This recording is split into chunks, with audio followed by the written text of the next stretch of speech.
Hello, everyone, and welcome to this installment of our RSAC 365 webcast series. I'm your host, Casey Zirkus, with the RSA Conference team. And this month, we're focusing on API security. So I'm excited to be joined by today's speaker, Confidence Staveley, who's joining us from her API security kitchen to talk about the recipes for secure APIs. There will be time for questions at the end of the presentation, but if you have a question at any time throughout, please feel free to enter your question through the Q&A feature to the right of your screen. Do note, though, that this is not a live chat.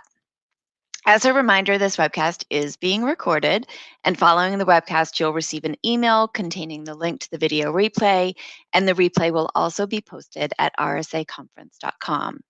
And I want to remind you that as part of our RSAC 365 cybersecurity learning program, we do accept submissions on any topic year-round. This means that you too can contribute your expertise on a webcast, podcast, seminar, or blog by visiting rsaconference.com/become a contributor. And now I'd like to ask Confidence to take a moment to introduce herself and dive right into today's topic. Confidence, over to you. Thank you so much, Casey. I'm so excited to be here today and joining you from my API kitchen or my API security kitchen, like Casey mentioned. And just to give you a bit of a background about myself, I'm an API security professional. My focus, generally on API security has led me to launch what I called a YouTube series. It was called the API Kitchen. And what I did with that was I used food analogies to describe API security issues and to help a lot of people understand what API security is all about. I have my first season completed, and you can check that out on YouTube. I'm also the author of API security for white hat hackers. You should definitely check that out when it's out. But in this presentation, I'm going to be speaking about API governance, creating a success recipe. I hope you've had lunch or you have lunch nearby, because this may make you very hungry. We'll be speaking about food, but in the context of APIs, and just really driving through what you need to do around API governance to ensure that success, you start off your journey, if you haven't already started off your journey to API governance, and then you also have a grip of APIs in your API landscape. So I'm looking forward to answering all of your questions. So let's get started. First and foremost, I am assuming that we all know what APIs are, but for people who may not know what APIs are, APIs have become like the server of the internet, or like the waitstaff of the internet, connecting systems, getting all of our systems interoperable, our applications interoperable has been made possible by APIs. But that hasn't come without its own challenges, right? And these are some of the challenges that we are beginning to see. Generally speaking, APIs, contribute, according to the data, contribute 80% of the internet traffic, right? And then 48% of organizations generally say that API sprawl, which means that not having a grip of their APIs, is their top challenge at the moment. 85% of these organizations that were surveyed in this particular survey have also said that they have multi-cloud environments, and naturally this means, the APIs and visibility around the APIs is a bit distorted. This could also be the case for you, and we'll be talking about all of that as we go along. There's also been an issue of not just visibility, but also security and governance of those APIs across multiple cloud platforms. Another issue we've also seen with APIs, as much as APIs solve a lot of problems for the enterprise, is that APIs have become the second top entry point for cloud compromise. And this is according to Google Cloud quarter after quarter reports released around the threat horizon. And APIs compromise contribute to about 16.5%, just under, just second to password issues, password misuse, or poor password hygiene practices. So you can see that this is quite a huge problem for enterprises, and I can almost guess that that could be the challenge you're also experiencing. We also have it that nearly half of organizations, like I mentioned earlier, identify API sprawl as a top concern. And another top concern after API sprawl is maintaining accurate inventory. A lot of enterprises are not able to know what APIs they have, how many there are, who is using them, where they are. There are a lot of zombie APIs across the ecosystem or across the API landscape. And these particular rogue APIs deployed all over the enterprises is causing a huge problem.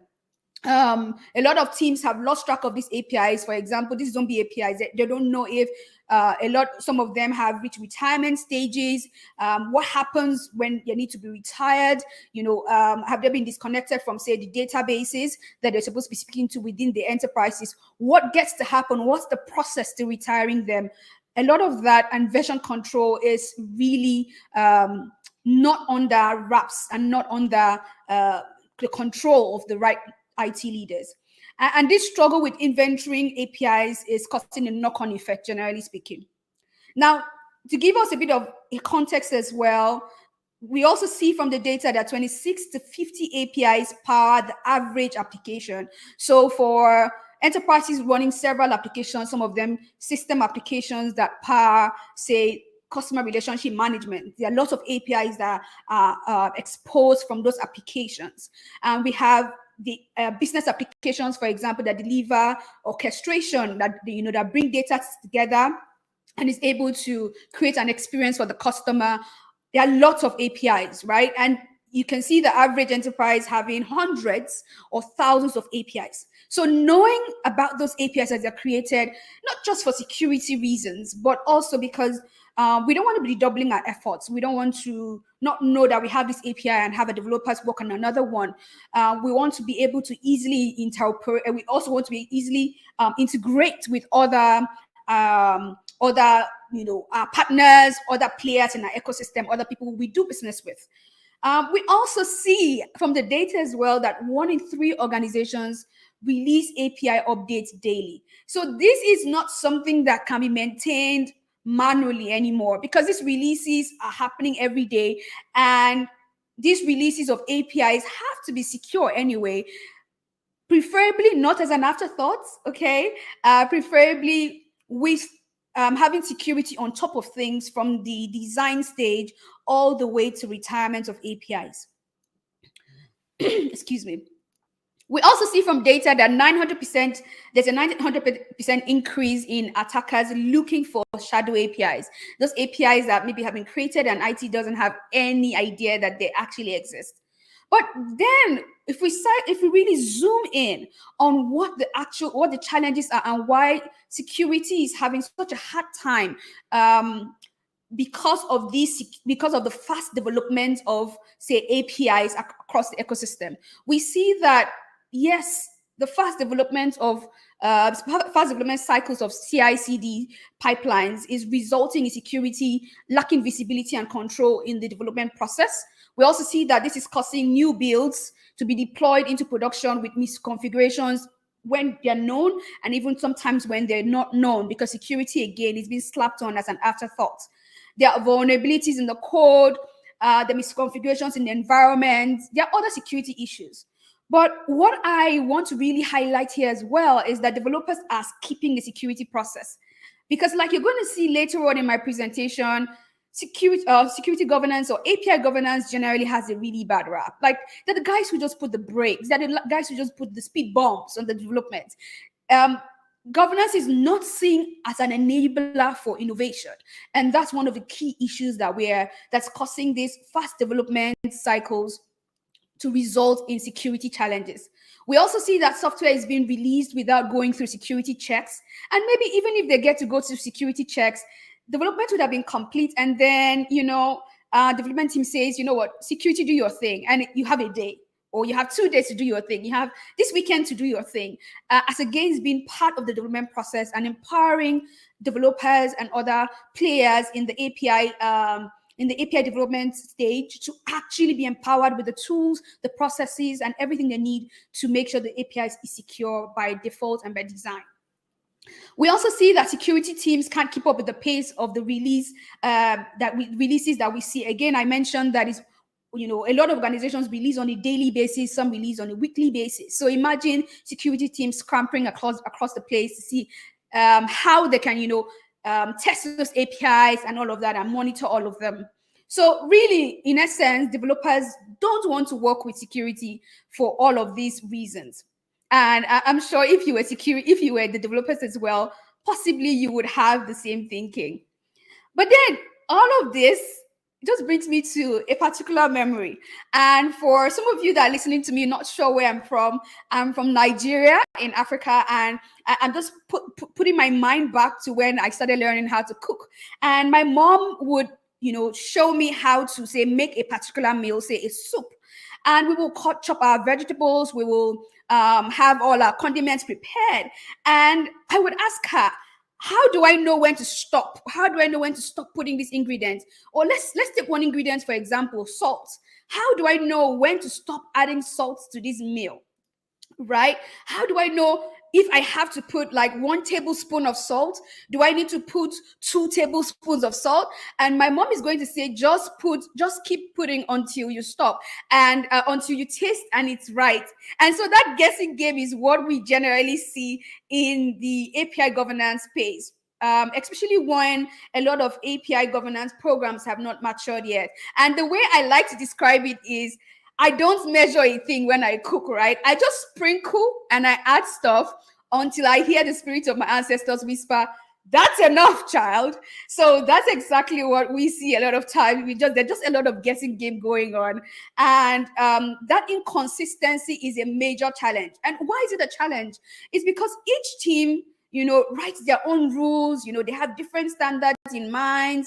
They're using different interfaces. You don't know what kind of authentication mechanisms they're going to be using. Does it comply with what you want? They just set their rules, and the rules are not centrally maintained. They are not federated in any way possible.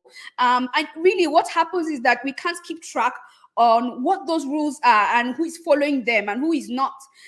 So that whole system to ensure that there is consistency by centrally vetting and approving APIs and ensuring that they are secure is what API governance really just really zooms in on. And again, just talking about how I see these things again relative to food. Food just really resonates with me whenever I think about API security. And not giving this, you know what, I'm not going to mention the name of the organization or the name of the company, but I was going to say that everywhere across the world, when I have a burger from this particular company, right, which I'm not going to name, what I am buying each time I go into those stores, or rather into the restaurants for this company, whether I'm visiting a store in the United States of America, I'm doing that in Pakistan, or I'm doing that in the UAE, what I get to enjoy is the consistent taste of the burger. So if I walk into a branch, say in Kenya, right, I would taste the burger, I need to be the same. Excuse me. If I walked into a store for these particular restaurants in say somewhere in Europe, say London, the burger will be the same. And really what that particular company is selling is consistency. And it's because of that consistency that scale happens very easily. It's because of that consistency. I was just seeing something on the chat. Someone has already guessed. But it's that particular consistency that, makes me confidence that when I walk into any of the stores anywhere in the world, it's going to taste the same. So that consistency allows for scale to happen very easily. It allows for things to be managed in a very orderly way. And that's exactly what API governance can enable us achieve that sort of consistency that allows us to scale, that allows us to integrate easily, that allows us to manage our entire API landscape. And when I say API landscape here, it's not just about the APIs that your developers within your enterprises get to develop, right? It's not just internal APIs. It's not just APIs that you use with your partners, but what about APIs that are exposed by vendors to you, so all of that landscape, the APIs that other people consume from your enterprise and the APIs that, you consume. And knowing all of the existing applications or API services that are connected to them is very, very important. So now, how can we properly manage our API landscape without compromising our user experience? How can we manage our API landscape without compromising on security as well? To do all of that, we need to do something called API governance. Now, there are lots of definitions of API governance, but this is the one I chose to go with. That API governance is a defined set of principles. It's a defined set of norms. What is normal to do? What should we do? Now, the key word there being norms, because as much as when you define your API governance and your rules and all of that and your principles, there may be need for flexibility and making some exceptions when need arises. But it will be because people already know what the norm is, and then they can know that there's an exception being made. If not, it would just be everybody creating their own rules. And so creating that set of principles or norms for API development and the storage of those APIs, the processing of data by those APIs. We're going to talk about data as well at some point. The versioning of those APIs. Remember that we get to improve on our APIs, add new features, improve on them, fix a security bug. What happens to the different versions of that API? Again, we are done using an API. We want to retire an API. How does that get to happen? API governance actually manages all of that. API governance also controls API access. Who has access to that API? Who is using it? Who is allowed to use it? How do we harden that API and ensure that the bad guys don't get to access data, sensitive data that is going through those APIs? Remember that APIs are what I like to call the plumbing pipes of our applications. Data passes through them and they're connected to different systems. All of our systems are talking to each other because of APIs. So you want to be able to harden your APIs and ensure that that touch point is not compromised at any time, because it's one of the easiest points of access for cyber criminals, like we see from the data. Now, going from there, I mentioned earlier on that API has a really bad rep. And I mean, that's very explicable because, like I said, although API governance is really concerned with ensuring quality and conformance, what should work in achieving consistent security and quality without sacrificing development speed is what API governance gets to do. And API governance gets to do that through a policy-driven approach, a policy-driven risk-based approach as well to enforcing these best practices instead of just ad hoc on-the-fly decisions that are being made. And this has to be done throughout the design and development process. But then again, like I mentioned, the strong need to keep up with speed while mitigating risk is really, really what sometimes causes the bottleneck that has caused API governance this really bad rep. But I mean, if streamlined and done well, I mean, the API processes and everything you need to do in the middle of that, if really done well, and we build this in and we build this into our processes and we actually deliver on API governance in a way that gets all stakeholders involved, and we tool and support people to take the right decisions and the different places where they play a role in the API ecosystem and the API landscape, you will find that a lot of things will work well. Now, the key thing to also note is that API governance is not just a nice thing to have, although it has a bad rep.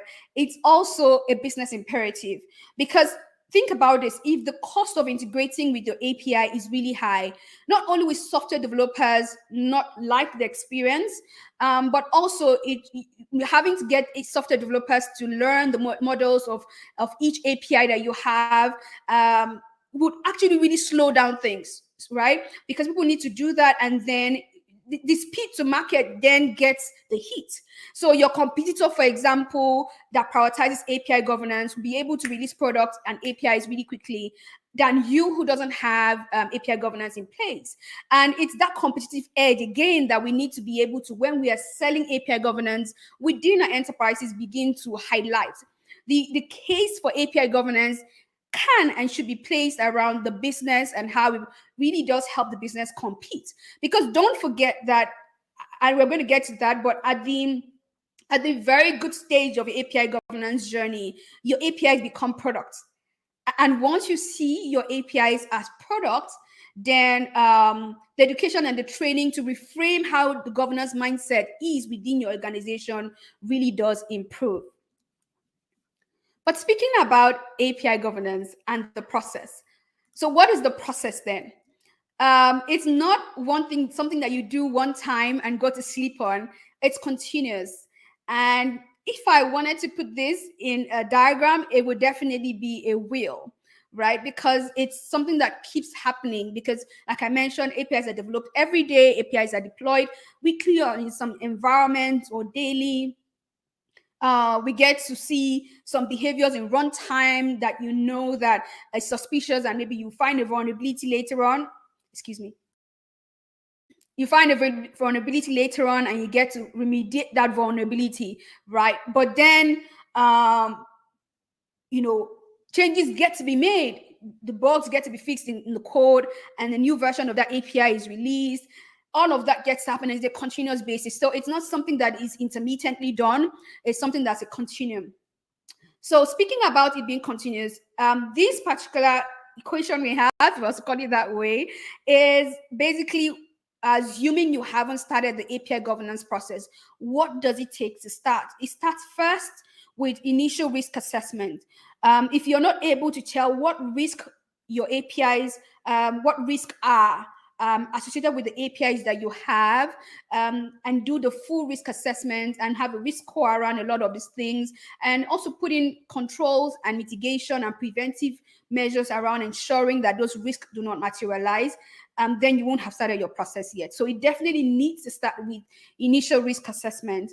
And then after initial risk assessment, and you go through all of the processes that we're going to speak about, it becomes an ongoing process as well, an ongoing practice. Speaking about ongoing practice, I wanted to also have us talk about the questions that are usually answered by API governance. So why should we bother, right? And the truth is, we get to see if an enterprise does not have a good API governance, if these questions are not answered. So they're answered, thumbs up to you. They're unanswered, or they are unanswered, they are answered in a way that's not complete, or it's inexistent, or it's flawed, then you have a problem definitely to fix. So first, what are these questions that you need to ask? The first question, I like to phrase it this way: which recipes are on the menu? And the which recipes are on the menu here, do you have all your APIs visible to you? Do you know where all of the APIs are? Can you answer the question of the APIs you have? Do you have some sort of register where you maintain all of the APIs and you have a grip of all of the APIs?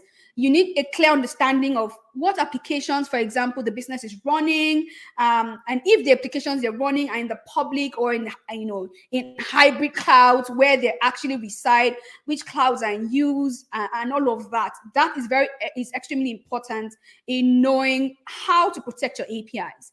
There are many aspects, of application security and API governance that also require understanding how robust, for example, the underlying infrastructure is. So that is also understanding around understanding APIs and securing them, what's on the menu, the visibility of those APIs. And for each of these applications that you get to see that your APIs talk to, it's key to document the application architecture as a whole. Where do the APIs shake hands? And all of that, getting to understand what services implement those APIs, what protocols are in use, what encryption mechanisms are in use as well, documenting all of that.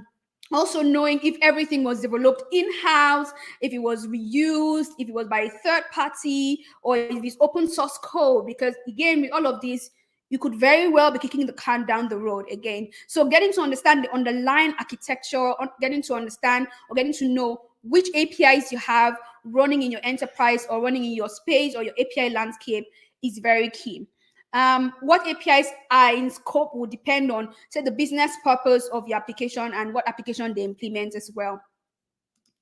Now, my next question would be, for this recipe, who wields the ladle? And speaking about wielding the ladle, and just throwing my mind back as well to helping my mother as a little girl in her kitchen. Today I have my own kitchen, but and there's no contest about who gets to wield the ladle. But I mean, in that space where I was helping my mother, and then maybe my brother was also on one hand, and then maybe the salt goes over. At that stage, who, for example, do we say cost too much salt in that particular soup?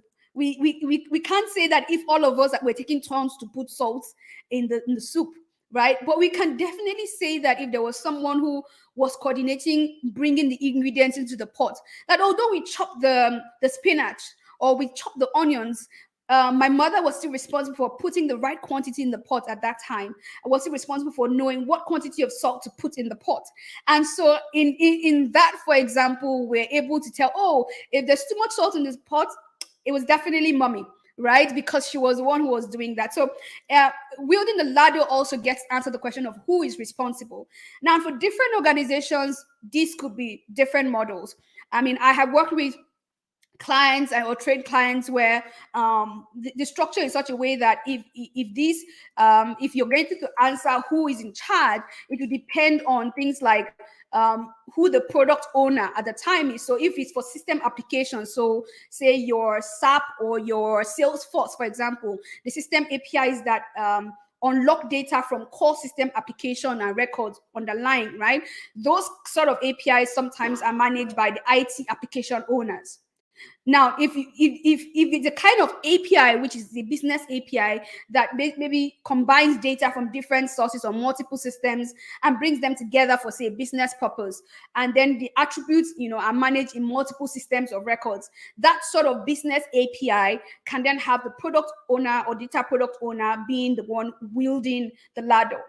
Now, if you now move to, say, consumer experience APIs, those APIs that depend on the business APIs and present unique business context for the consumer of that API, that particular API, for example, can be owned by the application product manager. So you see that who wields the ladle can definitely sometimes differ from enterprise to enterprise. But what's key here is that you clearly define who that owner should be, who is responsible. It's important to identify who that person is responsible, because that person is going to also be responsible for ongoing maintenance and updates of each API.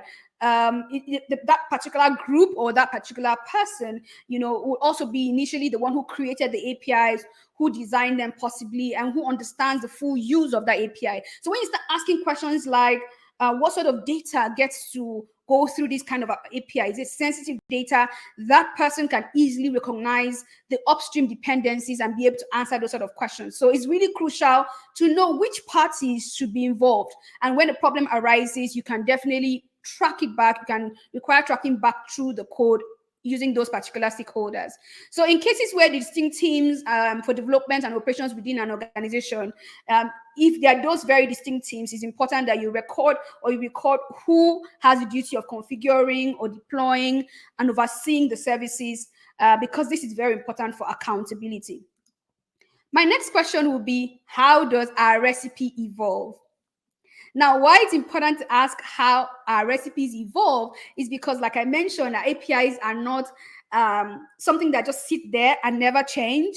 Our APIs generally do evolve. And because they evolve, there needs to be someone who is sitting on top of them and managing all of that. So we would then concern ourselves with understanding, for example, we then concern ourselves with understanding the API lifecycle, what happens from stage to stage. How is documentation written? Is it written in clear and consistent language, for example? Is the documentation maintained as well? And what is the process, for example, for moving to the next version of APIs? What will need to happen, and who will need to commission that to move to the next phase or the next version of the API? Is there a process, in place where a full version update is, compared to, or rather, what would the process be if the changes that needed to be made was a full version update, like an overhaul, right? Would that be different from the process for if there were minor changes or minor fixes. What happens, for example, with versioning and creating clear policies around that? Is there backward integration? Is there backward compatibility of the APIs? And how does that affect the risk, for example, the level of risk?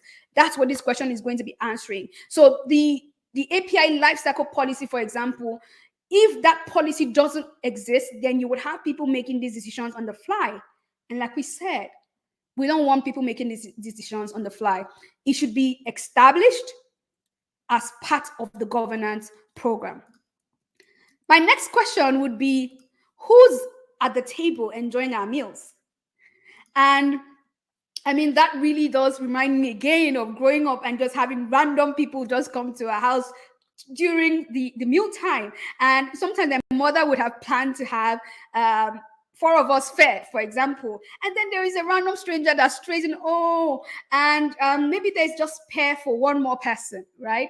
And because there were 2 guests we just had, all of a sudden, one person may have to sacrifice their meal or have their meal, made again after the guests have been served. So we need to know who is at the table, who is actually coming to enjoy these meals. And this understanding is going to really help us to understand the intended use of the APIs. And I mean, for example, in the context of the home, the portioning, for example, if the meal was to feed 2 children and 2 adults, when you have 5 adults, it just changes the dynamics of everything, and then the resources are constrained. So that also brings us back to API security. And for many APIs, like an API intended, say, for administration or control, there is an inherent risk in exposure, in receiving too much traffic than was, for example, thought would come through. There's also an issue of knowing if the impact would be significant if a particular API was attacked successfully and compromised. The risk, if the risk cannot be eliminated, for example, for an API that we've seen vulnerabilities in, what gets to happen? And with this additional knowledge, with monitoring and safeguards in place, we can then establish what controls need to be put in place during runtime, for example, and while this application is in development phases. So, and understanding the actual use of the APIs and what the developer intended it for is also very critical. And coming to the very important question as well, what data flavors are simmering within our API soup? Now, I spoke about all of that, but now we are really zooming into security as a context here. What data types are handled for these APIs you have? Like I mentioned earlier, if, for example, you're handling card holder data through your APIs, you know for a fact that you may trigger, or rather, it will trigger the need to comply to, they need to comply with, say, external industry standards, like, say, the PCI DSS. So knowing what kind of data, classification of that data, for example, having a clear understanding of the data part, where that data is flowing, where it's residing, the data application touch points, if that is sensitive data, understanding key factors around risk assessment of that data, what level of data exposure, if there's excessive data exposure, for example, or exploits of that particular data, what gets to be the impact? If there is a ransomware attack, if there's a phishing attack, what would be the result of that kind of attack? So understanding that really does help you in the risk assessment phase. And for many APIs, like an API, say, intended for, say, administration, like I mentioned earlier on, really getting to manage how security gets to happen and really handling security at that stage is very, very important. Now, we have another question you need to answer. Is the security garnishing in tune with our soup's cooking stages? Because, there's some ingredients, for example, and speaking about Africa as well, and my experience growing there, the corn that is eaten in our part of the world is very different from the corn in other parts of the world, in the sense that it's very hard. So you have to cook it for longer hours than the corn you will find in the shelves in the UK or in US. And what we do as a practice is that we don't salt our corn early on in the process. So we have our corn in the pot, we put a lot of water, and we have it cook for a long time. And then when it's almost ready, like it's just soft enough for our taste buds, we then add some salt into the pot. My mother taught me that adding that salt too early could mean that it could be counterproductive for the cooking time of the corn. So if the corn was going to take 30 minutes to cook and be ready, what is going to happen when you put salt very early on in the process is that it may take 45 minutes or 1 hour to be ready. And so this is the key concept as well around this. If your APIs are not secure, if you're not adding the measures at the right place and the right time, and documenting your API security tool chain and the processes around it, the governance part of it becomes very difficult. So the team, that we're deploying, the code needs to scan it. There needs to be tools for that. For example, there needs to be different things employed at different stages to ensure that the key question of how the API security aligns with the API lifecycle is really catered for. And so my last question on this particular flow would be, what level of spice can our soup dish handle without getting too hot? And in that, I'm particularly saying, what risk is acceptable? Again, talking about us and guests, if we had guests, for example, that we knew came over and were around for a while, and maybe there's this uncle who doesn't like very spicy food, so the pepper we would have in the food will not be as spicy as we would have had it without that particular uncle, right? So we need to also begin to think about what risk is acceptable, because we cannot stop our APIs. We cannot ensure that our APIs are completely risk-free. So we need to know what kind of risk will be acceptable. Establishing which business risk, for example, is acceptable becomes a key criteria of your program. But then let's look at great principles of great API design that will really, really guide us as we go along. What are the principles to really think about with your API design? Because while I can't tell you this is exactly what to do, because you will need to fit it, you need to adjust it according to your enterprise needs, and you will need to adjust it according to your already existing security program, right? So I just wanted to share here what the general principles would be for a great API. The first one will be secure practices and regulatory compliance. How are you complying to regulation? Like I mentioned, if the data passing through your landscape, for example, really contains very sensitive information, it's crucial that you see, first of all, that the APIs are visible.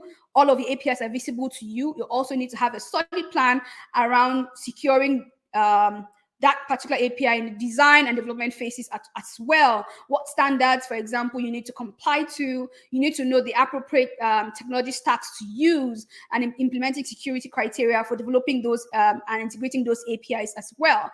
That also should include things like monitoring, your analytics, your identity-based security, your network security concept, and all of that. Also, not forgetting, your API security testing as well. You need to check for insecure dependencies in your API code, for example. You need to, ensure that API discovery helps you find all of the APIs, as well as ensuring that API security testing does help with the risk management side of things. And while you have all of that in place, ensuring that you have your threat analysis also working is very, very important.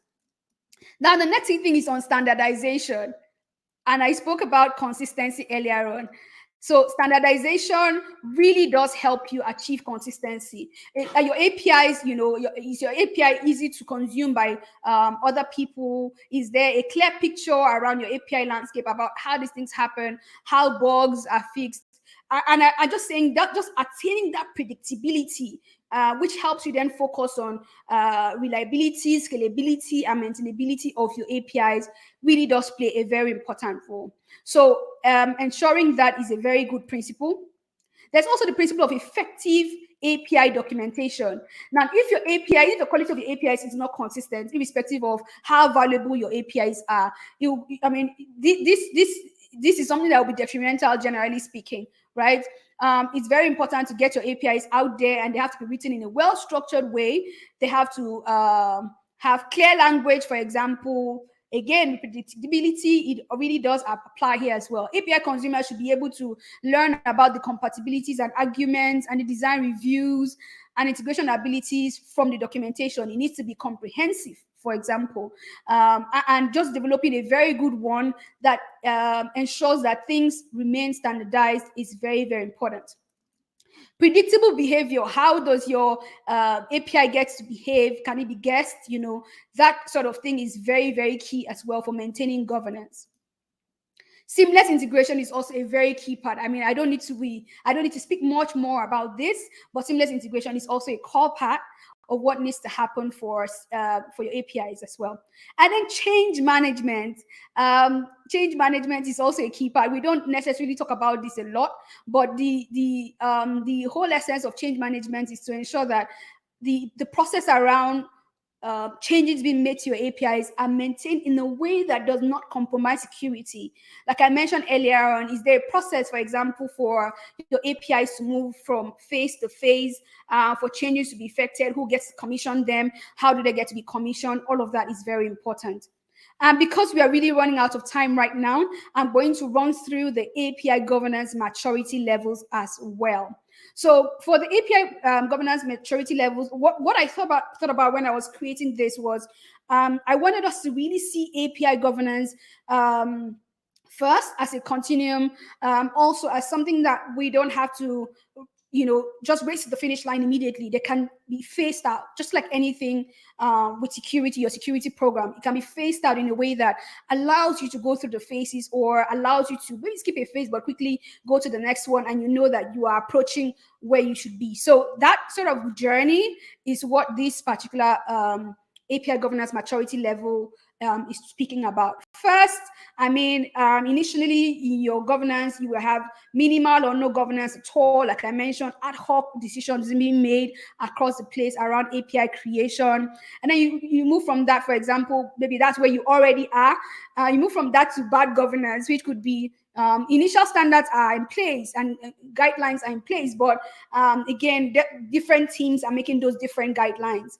And then you have the standardized governance, where they then uniform policies and enforcement of those policies, and in a federated way, and that's allowing people to take the right steps where they are to do the right things. And then we also have quantitative governance, where governance is measured and managed with KPI. So everyone knows what they're doing. This is not just something that sits with the security team, but the product owners know what they're doing. The data owners know what they're doing. And, everybody in the ecosystem, or everybody that's playing a role in your API landscape, definitely just knows where they stand. And then another key phase you could get to would be integration, integrated and automated governance. This is the part I really love, because with these policies are integrated, and the whole life cycle is really just automated. You have them integrated with the skills, and you empower your people to then make the right decisions, your developers and just about everyone to make the right decisions and to know when something is off. So that automated way of doing governance is very, very key in the maturity phase. And then we also have strategic governance, for example, where APIs, for example, becomes and aligns with strategic business objectives, where you know for a fact that the API supports the business, and then security and governance of those APIs as well gets to be seen as an enabler for that competition, or for the business to be healthy, and for you to release products that are both secure and deliver value to your customers. And then would I say the penultimate place where your API governance could get to could be it's really optimized and is adaptive, where you're learning from what's happening in real time in your APIs, and really security is optimized, innovation is really enabled, and adaptability is a core element of this phase. And just really touching through this really quickly before we go on to other areas. I'm not going to speak much about this. You can look at the slides later on and get to learn more, but these are the maturity levels. Key thing about the initial stage is that there is no governance structure. And then the next stage is that the initial standards for API design and development, those ones are established, but then efforts continue to be consistent towards things like documentation, and documentation starts emerging. Before now, some of your APIs may not have had documentation done properly, both the technical and the functional documentation may not have been done well. But now, you get to have that. Also, at this stage, security testing is very manual. There are manual reviews of code for vulnerabilities. And I want you to just close your eyes and imagine what this would be like with all of your hundreds or tens of APIs, if you're very conservative, that exist in your API landscape. So ad hoc testing and all of that is still part of bad governance, because it's very cumbersome and very issue prone. Excuse me, please. Then there's the standardized governance, for example, where you have a uniform set of policies in terms of your design, security, and the lifecycle management is basically enforced. In this stage as well, you have great API documentation, and your developers and everyone on the API ecosystem is really just educated about what to do. The team begins to follow these set guidelines for API creation. But what is even better than that would be the quantitative governance, because this allows for KPIs to be checked. There's focus on efficiency, on optimization, on quality as well. And governance is controlled, there's predictability as well. There is the security matrix to then feed into your overall security program. There's threat detection as well, and the mechanisms for that in place. So you can measure your security incidents, you can report around your breaches. And I think if you're a CISO here right now, you know that right now this has become super important to be able to track and measure security incidents and breaches. Now, this is a very fantastic level to reach as well. But I also want to stop here and say that with all of the fantastic things I'm going to be showing, even in the next phase of the next phase of the of the governance maturity level, is to remember that the key thing is that you should not be, or your APIs should not be low-hanging fruit or fruit on the ground for cyber criminals. You want to make this as difficult enough for the cyber criminals to attack and cause harm within your systems, but don't be too caught up in perfection that you forget to take the steps that are required to just get the fruit off the ground to an appreciable part of the tree. Because a lot of times what I have seen is, again with my work, is that a lot of us are, have our fruit on the ground. They are not even low-hanging fruits. The fruits are on the ground. So the cyber criminals don't need to even reach out for the fruits. They don't need to bend and pick up the fruits, and that's exactly how an attack would happen. So while there are these nice things to do, don't forget to start with where you are, and do what you can with what you have, and continue to make a case with your stakeholders around what investments need to be made. But then if you're in a very good place and you are now attaining integrated and automated governance, what gets to happen is that API governance policies are fully integrated into the API development lifecycle and in the CI/CD pipelines. There are tools for this. You also get to see that automation is widely used to enforce governance rules. And it's not something that sits with the security team, but even your developers get the tools to support them to do the right thing where they are. There's also continuous integration and delivery of automated compliance and security checks. But very importantly as well, security policies are integrated into the API design and development phases or process. Now, this is strategic governance, which I really do love a lot. And here I said API governance is then aligned to business strategies and objectives as well. And in this phase, very importantly, APIs have moved to become products.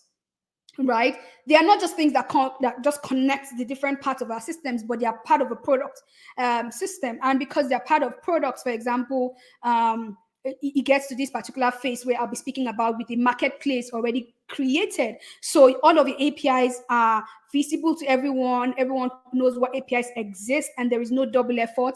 For example, there is easy scalability.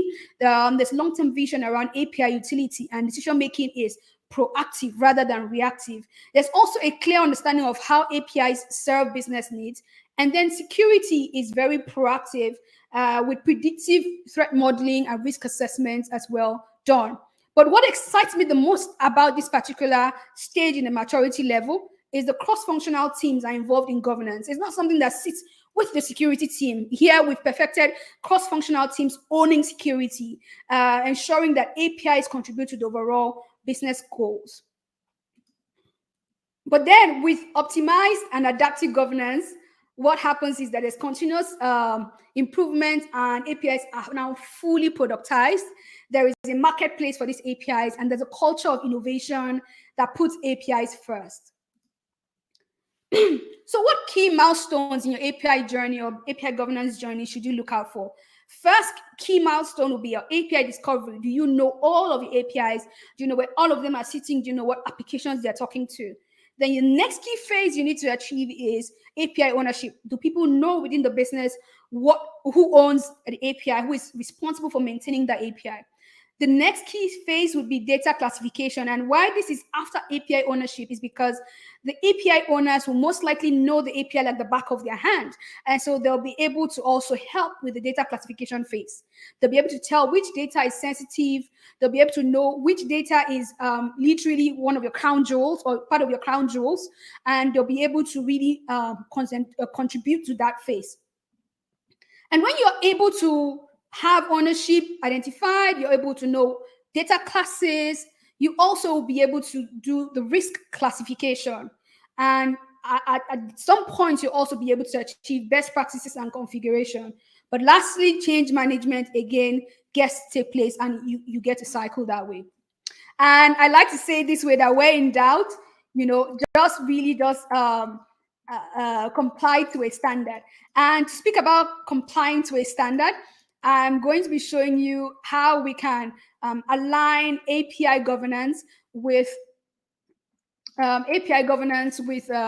ISO 27005 and see how that framework will definitely help you. Because like we very well know it, your API security program is a part of the overall security program. So the governance of it as well could very well be part of you complying to the standard, which will very much be able to help you articulate the value of your program to the right stakeholders and to your leadership. So using the ISO 27005 framework that really just deals with security risk management, we are going to be able to see how, in the last part of my presentation, see how we can align, say, establishing and maintaining information security risk criteria with identifying the owners of those risks, analyzing and evaluating the risk based on these criteria, ensuring that the repeated risk assessments and results of those assessments are consistent and comparable, also ensuring that you are able to identify risk associated with security and all of the other things that have to do with the API. And so I'm going to take you through that journey now very quickly.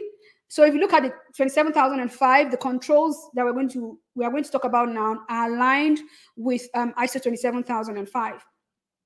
The first one will be, does your organization ensure that its information is classified in terms of value, sensitivity, criticality, legal requirements, unauthorized disclosure, or modification? You would need to answer this and provide details about this.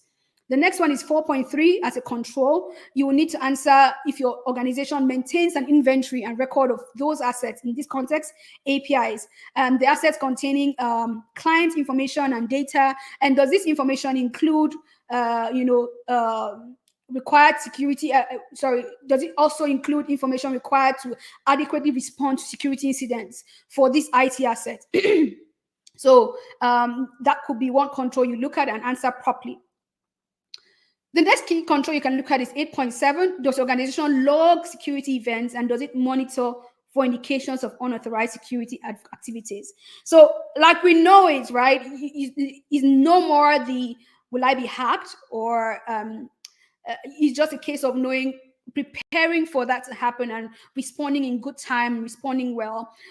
So that is a lot of what we're doing a lot of times as security professionals, right? But then how would you know if your API has been compromised if you're not keeping logs? And how would you know if your API has been compromised if the logs that you're gathering are not monitored, if your logging or what data you're collecting and monitoring is not done comprehensively? And how would you know if this is not done often enough? And so this is what this control really does cover for. And for control 8.8, we don't touch on, does the organization have a vulnerability and patch management process in place to, for example, identify security weaknesses and patches? And how often do you have these checks happening and patches applied is something that your 8.8 is going to cover. Answering that very clearly is going to help you comply to ISO 27005. Does your organization secure those application and services presented over a public network? For example, the internet, using, by providing, when you're providing services to your clients, what kind of measures are put in place to secure the application services? Are there great certificates involved? Are there, what are the password policies around that as well? And then does the organization have rules for development, configuration, and testing of software and systems used in delivering these services? It's another key thing. So what are the coding practices? What are the testing standards in use? Do all your developers know a particular testing standard that's being used? What are secure configurations that you definitely always enforce? Does the organization have a formal change control process? I mean, this is something that should be explicitly included as part of your change impact assessment. But then what does success look like before I end my presentation? First things first is that standards and best practices are adopted across the teams that you work with. You also see an excellent and consistent documentation. As a matter of fact, as an API tester, or rather when I provide API pen testing services, what I definitely do check first to know what to expect with this particular the APIs that I'm getting to test is there disparity in the documentation? Once I see that, I know that there is a treasure trove to dive into right here, right? So excellent and consistent documentation is definitely a good sign of API governance being in place. When you have a documented lifecycle management process that is secure as well, it's a very good sign of this. So this is what success would look like.